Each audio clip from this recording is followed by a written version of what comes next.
Good morning పిల్లలు. ఇప్పుడు మనము కారణాంకాల గురించి తెలుసుకుందాం. కారణాంకాలనగా ఏంటి? ఇప్పుడు మనము ఒక ఉదాహరణ తీసుకుందాం.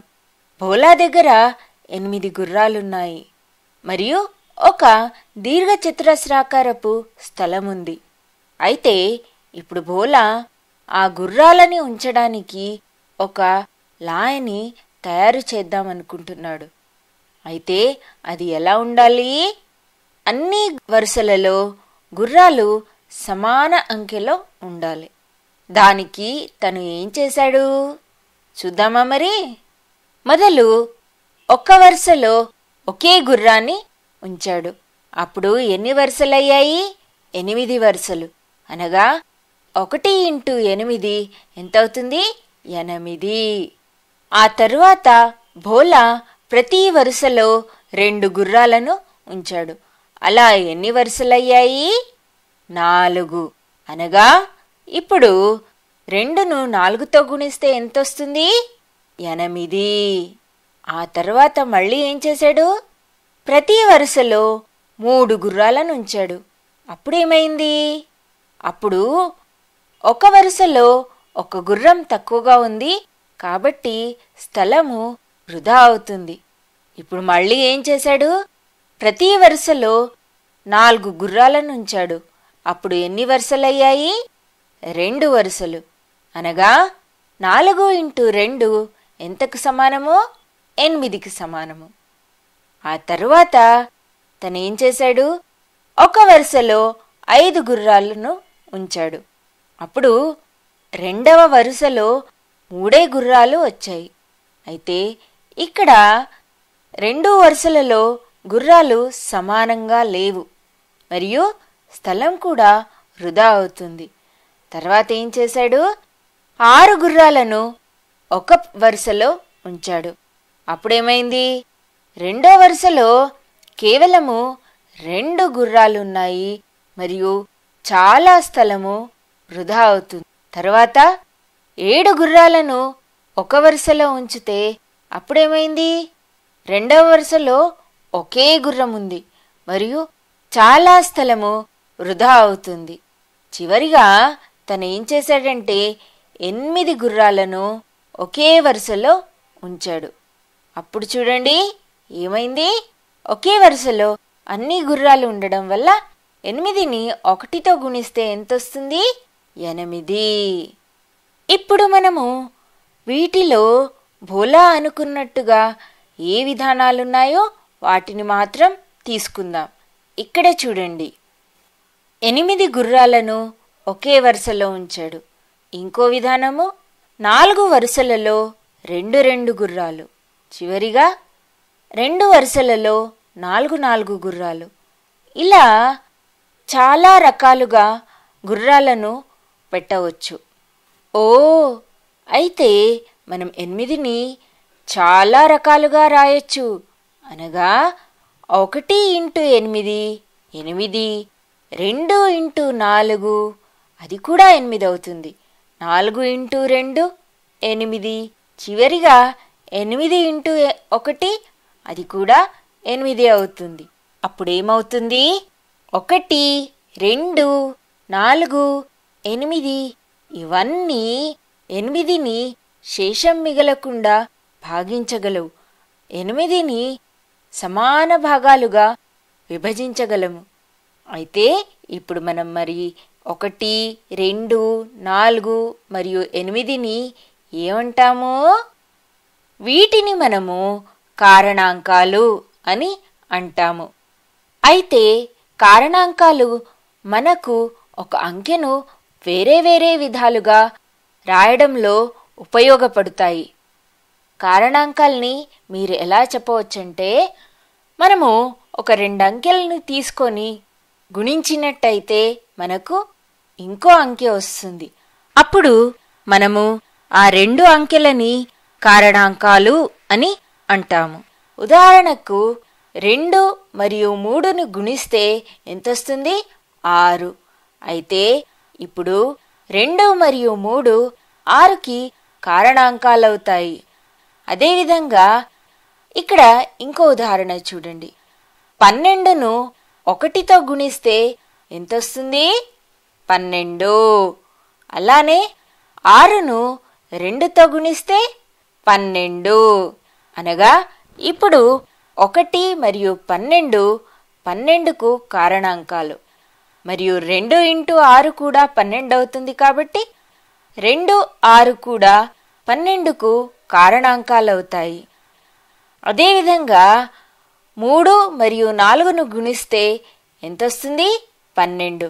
అప్పుడు 3 మరియు 4 కూడా 12కు కారణాంకాలవుతాయి.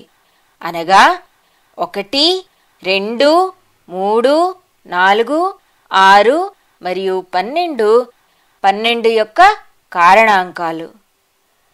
ఇప్పుడు మీరు అనుకోవచ్చు, మనకు అన్ని అంకెలకు కారణాంకమయ్యే ఒక అంకె ఉందా అని. అయితే ఒక ఉదాహరణ చూద్దాం. ఇక్కడ చూడండి, 10 ఇంటూ 1 ఎంతవుతుంది? 10. అలానే 2 ఇంటూ 5 10. అనగా 1, 2, 5 మరియు 10కి కారణాంకాలవుతాయి. అలానే 55 కారణాంకాలేవి? 1, 5, 11, 55. ఇవన్నీ 55కి కారణాంకాలవుతాయి. అలానే 209 ఇంటూ 1 ఎంతవుతుంది? 209. అనగా 1 మరియు 209 209కి కారణాంకాలవుతాయి. ఇక్కడ చూడండి, వీటి మూడిటిలో ఉండే ఒకే అంకె ఏది? 1. 1 అన్నిటికీ కారణాంకము. ఇప్పుడు మనము కథలో ఏం జరిగిందో చూద్దాం. దుఃఖీరాం అనుకున్న కోరిక తీరింది. తను చాలా ధనవంతుడయ్యాడు. తన దగ్గర 48 బస్తాల బంగారు నాణ్యాలు ఉన్నాయి. కానీ తన అసూయ వల్ల తనకు జెనీలియా గంధర్వకన్య శాపమిచ్చింది. అప్పుడు ఏం జరిగిందో తెలుసా? వాళ్ళ ఇంట్లో భూకంపం వచ్చేసింది. ఆ భూకంపం రావడం వల్ల ఆ 48 బస్తాలు కింద పడిపోయాయి. అప్పుడు ఆ భూకంపం వల్ల ఇల్లు 2 భాగాలైంది. అప్పుడు 48 బస్తాలు కూడా 2 భాగాలుగా విడిపోయాయి. అప్పుడు ఒక భాగము భూమిలో మునిగిపోయింది. తర్వాత 24 బస్తాలు మిగిలాయి. అప్పుడేమైంది? మళ్ళీ భూమి 3 భాగాలయ్యింది. అప్పుడు 24 బస్తాలు కూడా 3 భాగాలయ్యాయి. అప్పుడు ఒక్కో భాగంలో ఎన్ని బస్తాలున్నాయి? 8. మళ్ళీ ఆ భూకంపం వల్ల ఏమైందంటే 2 భాగాలు భూమిలో మునిగిపోయి 8 బస్తాలున్న ఆ భాగం కూడా మళ్ళీ 4 భాగాలుగా విడిపోయింది. అప్పుడు ఒక్కో భాగంలో ఎన్ని బస్తాలున్నాయి? 2 బస్తాలున్నాయి. మళ్ళీ ఏమైంది? మొత్తం ఇల్లంతా కూలిపోయింది. ఇప్పుడు ఏం జరిగిందో మనం చూద్దామా? మొదలు దుఃఖీరాం 48 బస్తాలను ఒక వరుసలో ఉంచాడు. అనగా 1 ఇంటూ 48 ఎంతవుతుంది? 48. అనగా ఇక్కడ 1 మరియు 48 48కి కారణాంకాలవుతాయి.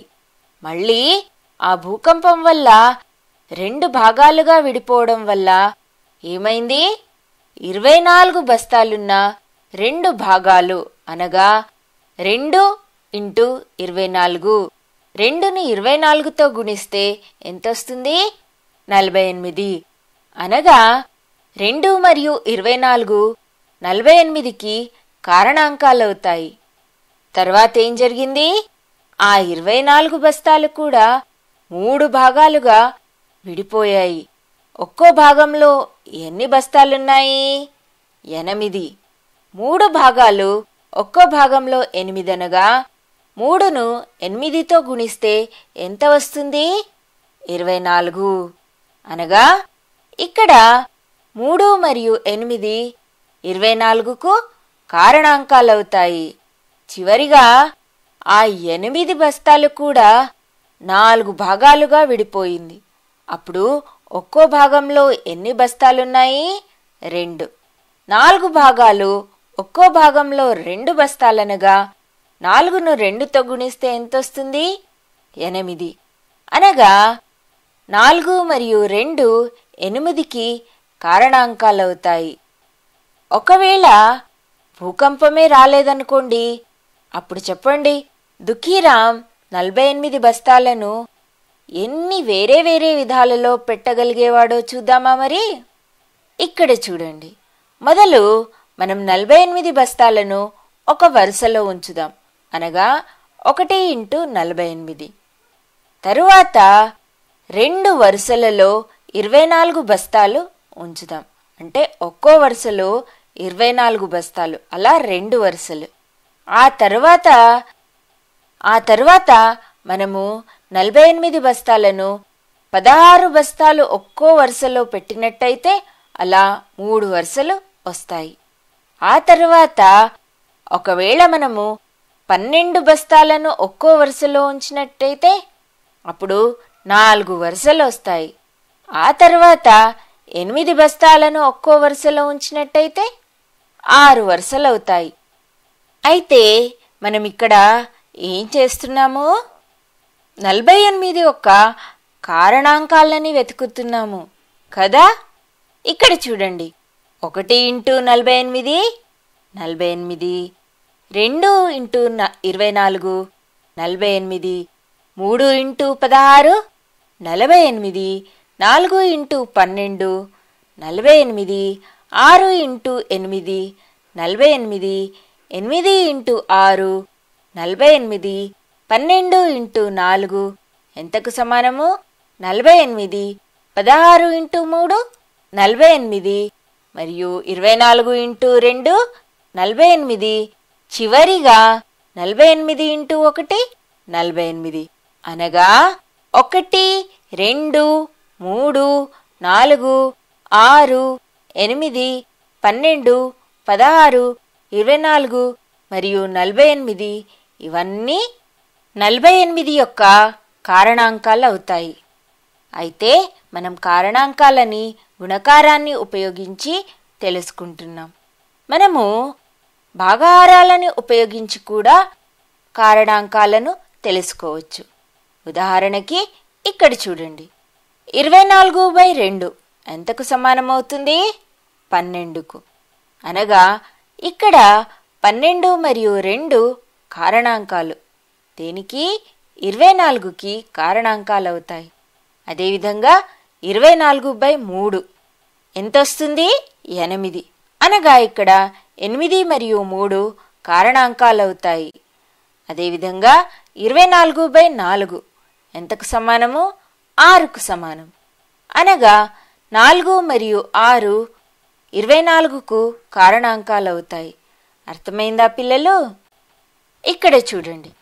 24/5 ఇది కారణాంకం అవ్వదు, ఎందుకంటే మనం 24ను 5తో భాగించినప్పుడు మనకు శేషం మిగులుతుంది.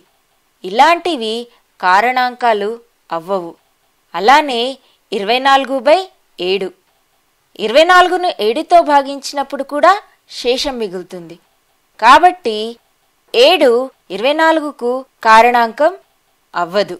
కానీ ఇక్కడ చూడండి. 24/6 ఎంతకు సమానమవుతుంది? 4కు సమానమవుతుంది. కాబట్టి 6 మరియు 4 కారణాంకాలవుతాయి.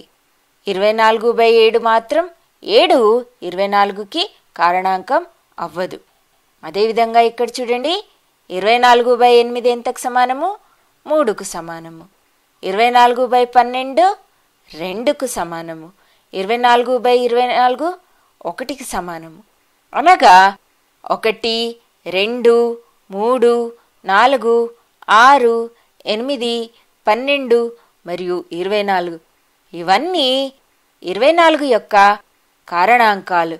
అయితే ఏ అంకెలైతే 24ని శేషం మిగలకుండా భాగించగలవో వాటిని మనము కారణాంకాలు అని అంటాము. అయితే ఇప్పుడు మీకు అర్థమైంది కదా పిల్లలు, మనము కారణాంకాలను గుణకారం ఉపయోగించైనా లేదా భాగాహారాన్ని ఉపయోగించైనా తెలుసుకోవచ్చు. ఇప్పటికీ ఇంతే. బాయ్ బాయ్ పిల్లలు.